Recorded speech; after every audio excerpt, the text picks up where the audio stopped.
میلاد منانا کہاں سے ثابت ہے؟ پہلا سوال۔ دوسرا سوال، اسلام میں 2 عیدیں ہیں تو یہ سنیوں نے تیسری کہاں سے لے آئی؟ السلام علیکم، welcome back to my YouTube channel official at surf, myself Hafiza رہا فاطمہ۔ باقاعدہ آغاز کرنے سے پہلے ایک سافٹ ریمائنڈر کہ پلیز چینل کو سبسکرائب نہیں کیا تو کر لیں تاکہ آنے والی ہر ویڈیو کا نوٹیفیکیشن آپ کو وقت پر مل سکے۔ علم کے مطابق اور اپنی ریسرچ کے مطابق آپ تک پوری کوشش ہوتی ہے کہ اتھینٹک نالج پہنچایا جائے، پراپر ریسرچ کر کے، ریفرنسز کے ساتھ۔ ایک مخصوص طبقہ فکر جن کو ہر بات سے جو ہے وہ پوائنٹ نکالنے کی عادت ہے، وہ آج بھی یہ سوال پوچھتے ہیں کہ جی بتائیں ہمیں میلاد منانا کہاں لکھا ہے؟ تو میرا جواب یہ ہے کہ جی ہر عاشق رسول کی قسمت میں ہے۔ تو عقل دنگ رہ جاتی ہے ایسے ناشکرے لوگوں کے سوال پر کہ آپ صلی اللہ علیہ وآلہ وسلم کی صورت میں اللہ پاک نے دنیا میں ہم پر جو نعمت نازل کی، ہم کس طرح یہ سوال کر سکتے ہیں کہ میلاد کیوں نہ منائیں؟ مسلک اور فرقہ واریت کو الگ پہ رکھتے ہوئے، سائڈ پہ رکھتے ہوئے صرف ان سوالوں کا جواب علمی لحاظ سے بھی دوں گی اور قرآن پاک سے بھی ریفرنس۔ پہلا سوال، میلاد منانا کہاں سے ثابت ہے؟ تو اللہ پاک نے قرآن پاک میں سورہ یونس میں پارہ نمبر 11 میں آیت نمبر 58 میں ارشاد فرمایا ہے، بسم اللہ الرحمن الرحیم، قُلْ بِفَضْلِ اللَّهِ وَبِرَحْمَتِهِ فَبِذَلِكَ فَلْيَفْرَحُوا هُوَ خَيْرٌ مِّمَّا يَجْمَعُونَ۔ تم فرماؤ اللہ ہی کے فضل، اسی کی رحمت پر چاہیے کہ خوشی کرے، وہ ان کے سب دھن و دولت سے بہتر ہے۔ الفاظ میں، 2 ٹوک الفاظ میں کلیئر کٹ اللہ پاک نے فرما دیا کہ تمہاری تمام دھن دولت سے بہتر ہے کہ میری تمام نعمتوں کا شکر ادا کرو۔ تو جو وجہ تخلیق کائنات ہیں حضرت محمد مصطفیٰ صلی اللہ علیہ وآلہ وسلم، تو ان کی آمد پر ہم کیوں خوشی نہ منائیں؟ تو جب آپ صلی اللہ علیہ وسلم ہم پیدا ہوئے تو اللہ پاک نے فرمایا کہ میں نے تم پر احسان کیا، احسان جتلایا، وما ارسلناک الا رحمۃ للعالمین، اے محبوب میں نے تمہیں نہیں بھیجا مگر رحمت بنا کر سارے جہانوں کے لیے۔ تو جو رحمت للعالمین بنا کر بھیجے گئے، جن کی وجہ سے یہ دنیا کی ہر شے وجود میں آئی، ہم اس نبی کی آمد کی خوشی کیوں نہ منائیں؟ جب ہم پر کوئی احسان کرتا ہے تو ہم پر واجب ہے کہ ہم اس کا شکریہ ادا کریں، اپنے اپنے طریقے سے، اپنے اپنے انداز سے۔ تو اپنے اپنے انداز سے کرنے سے آج کے دور میں اگر ہم لائٹنگ کرتے ہیں، لنگر بانٹتے ہیں، مجلسیں ہوتی ہیں، مدارس میں جلوس نکلتے ہیں، تو اس پر سوال اٹھایا جاتا ہے۔ گہرائی میں جانے کی بجائے ٹو دی پوائنٹ بات کہ اگر یہ ہم کہتے ہیں کہ جو چیز اسلام میں منع نہیں کی گئی وہ جائز ہے، تو سوال آتا ہے جی 3 رکعتیں پڑھ لی جائیں، 2 کی بجائے 3 رکعتیں نماز میں پڑھ لی جائیں، 2 کی بجائے 3 سجدے کر لیے جائیں، یہ بھی تو منع نہیں ہے۔ تو جواب ایک مختصر ہے 1 لائن کا کہ جی نہیں پڑھ سکتے، کیونکہ نماز فرض ہے، میلاد مستحب ہے۔ مستحب اپنی استطاعت کے مطابق منا لیا تو ثواب، نہیں منایا تو گناہ نہیں۔ تو اللہ پاک کے نبی صلی اللہ علیہ وآلہ وسلم نے اپنی میلاد کی خوشی خود منائی۔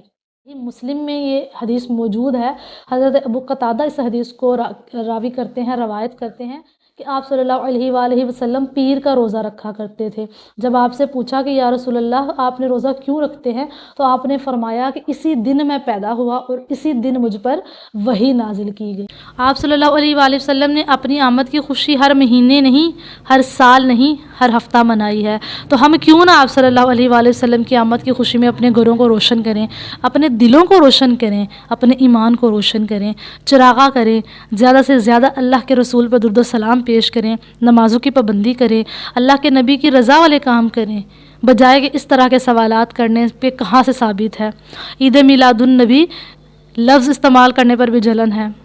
عید کہاں سے آ گیا جی؟ اسلام میں تو 2 عیدیں ہیں، تو بالکل اسلام میں 2 عیدیں ہیں، لیکن عید کا لفظی مطلب خوشی منانا ہے، تو ہم اللہ کے نبی کی دنیا میں آمد کی خوشی مناتے ہیں۔ جمعہ کو بھی عید کا دن کہا گیا ہے، تو اس طرح مہینے میں 4 عیدیں مناتے ہیں۔ تو اس طرح کے جو سوال ہیں چائلڈش قسم کے، اس سے پرہیز کریں اور اللہ کے نبی کی آمد کی خوشی میں بغیر کسی رکاوٹ کے، بغیر کسی وسوسے کے جو ہے وہ زیادہ سے زیادہ درود و سلام کے ساتھ نذرانہ پیش کریں، اللہ کے نبی کو خوش کرنے والے کام کریں، نہ کہ اس طرح کے سوالات اٹھائے جائیں۔ صحابہ کرام نے بھی اپنی حیثیت سے منایا۔ اس دور میں لائٹیں ہی نہیں ہوتی تھیں، اس دور میں اس قدر سہولیات ہی نہیں ہوتی تھیں کہ لوگ اس طرح کے کام کریں۔ آج کے دور میں چونکہ سہولیات آ چکی ہیں، لائٹیں بھی موجود ہیں، جھنڈے بھی موجود ہیں، تو اپنی حیثیت سے اس کام میں حصہ ڈالیں۔ تو زیادہ سے زیادہ اللہ کے نبی کی آمد کی خوشی منائیں۔ ہر کوئی خوشی مناتا ہے، یہ تو اور یہ بات حدیث میں موجود ہے کہ آپ صلی اللہ علیہ وآلہ وسلم کی آمد پر دنیا میں شیطان چیخا تھا۔ یہ پچھلی ویڈیو میں اس کو ڈسکس کر چکی ہوں کہ 3 مرتبہ آج تک شیطان چیخا ہے۔ ایک مرتبہ جب آپ صلی اللہ علیہ وسلم کی آمد ہوئی تھی دنیا میں، اس وقت بھی نثار تیری چہل پہل پہ ہزاروں عیدیں ربیع الاول، سوائے ابلیس کے جہاں میں سبھی تو خوشیاں منا رہے ہیں۔ تو یہ بات سب کو پتہ ہے کہ صرف ابلیس ہی روتا ہے، باقی تو اللہ پاک کے نبی کی آمد کی خوشی میں زمین آسمان کا ذرہ ذرہ مسکرا اٹھتا ہے۔ تو اللہ پاک نے خود حدیث قدسی میں ارشاد فرمایا، جب کلمہ طیبہ کی تخلیق ہوئی تو کلمہ کو حکم دیا، لکھو لا الہ الا اللہ۔ قلم لکھتے لکھتے بے ہوش ہو گئی، ہوش آیا تو لکھا محمد الرسول اللہ۔ کانپتے کانپتے عرض کیا، یا الہی تیرے علاوہ بھی کوئی نام اتنی جلالت والا ہے، اتنا تعظیم والا ہے کہ جس کو لکھتے ہوئے مجھ پہ کپ کپی طاری ہو گئی؟ تو اللہ پاک نے فرمایا، اے قلم ادب کر، اے قلم ادب کر، رک جا تیرے رکنے کا مقام آیا ہے، اے قلم رک جا تیرے رکنے کا مقام آیا ہے، تیری نوک تلے میرے محبوب کا نام آیا ہے۔ اگر میں نے اپنے نبی کو تخلیق نہ کرنا ہوتا تو اے قلم میں تجھے بھی نہ بناتا، نہ میں زمین بناتا، نہ میں آسمان بناتا، نہ میں عرش بناتا، نہ میں لوح بناتا، یہاں تک کہ میں اپنا رب ہونا بھی ظاہر نہ کرتا۔ تو اس سے بڑی ہمارے پاس لاجک کیا ہوگی کہ اللہ نے خود اپنے محبوب کی تعظیم میں اس قدر الفاظ ادا کر دیے کہ اگر میں نے محبوب کو نہ پیدا کرنا ہوتا تو اپنا رب ہونا بھی ظاہر نہ کرتا۔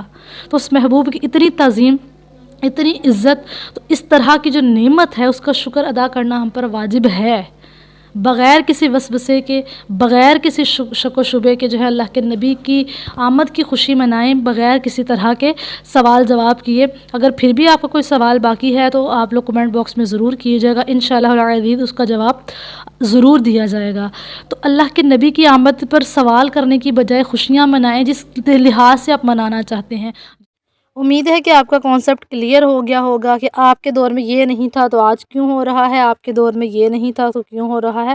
تو اللہ کے نبی کے دور میں مسجد میں محراب بھی نہیں ہوتے تھے۔ صحیح بخاری شریف یا جو 6 کتابیں ہیں، صحیح مسلم جس کو ہر طبقہ فکر کے لوگ مانتے ہیں، تو آج اس پر سوال کیوں اٹھائے جا رہے ہیں کہ میلاد منانے کا حکم کہاں پہ ہے؟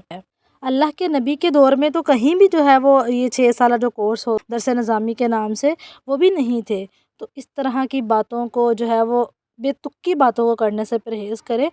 میلاد کا لفظ بھی ولادت سے لیا گیا ہے کہ ولادت پیدا ہونا، تو پیدا ہونے کی خوشی منائی جاتی ہے اپنے اپنے انداز میں۔ اور ہماری تو عید آ رہی ہے جمعہ کو انشاءاللہ، عید میلاد النبی۔ اتنا ممکن ہو اللہ کے نبی کو راضی کریں، اپنے گناہوں سے باز آ جائیں۔ چینل کو سبسکرائب کرنا مت بھولیں، کیونکہ یہ بھی ایک ریمائنڈر ہے ہمارے لیے کہ چھوٹی چھوٹی چیزوں کو جو ہے وہ نیکیاں کرتے کرتے بار بار سنتے سنتے ہم بڑے ذخیرے تک پہنچ جائیں گے انشاءاللہ۔ تو اپنی دعاؤں میں یاد رکھیے گا، اپنا بہت سارا خیال رکھیے گا۔ ملتے ہیں اگلی ویڈیو میں، تب تک کے لیے اللہ نگہبان۔